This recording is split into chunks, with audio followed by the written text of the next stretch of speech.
Given an identity, we want to be able to use that identity to find another trig function. So in this set of problems, you're going to be given something and try to find something else. So in this problem, we know that cosecant theta is the square root of 13 over 2, and secant theta is the square root of 13 over 3. But I want to know what sine theta is. So I have to find some way to compare sine to either cosecant or secant. And if you'll look back at your reciprocal identities, you'll notice that cosecant is the same thing as 1 over sine, or it's just the reciprocal. Cosecant is hypotenuse over opposite, and sine is opposite over hypotenuse. So we can switch the numerator and the denominator to go from cosecant to sine.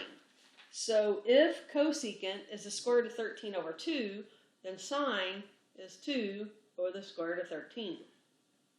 However, in math, we have to abide by the rules. You can't have a radical in the denominator, so we're going to take the numerator and the denominator by the square root of 13 over square root of 13.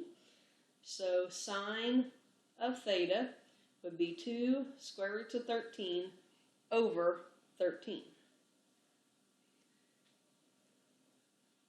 Let's talk about cosine. Cosine is the reciprocal of secant. So if secant is the square root of 13 over 3, then cosine must be 3 over the square root of 13. And again, we want to get rid of that radical in our denominator.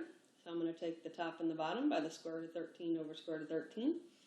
So cosine theta is 3 square root 13 over 13.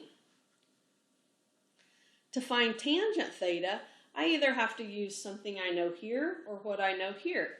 And I know that tangent is the same thing as sine theta over cosine theta.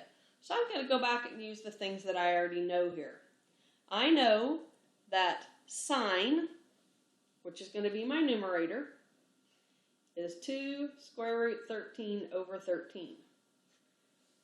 Cosine is 3 square root 13 over 13.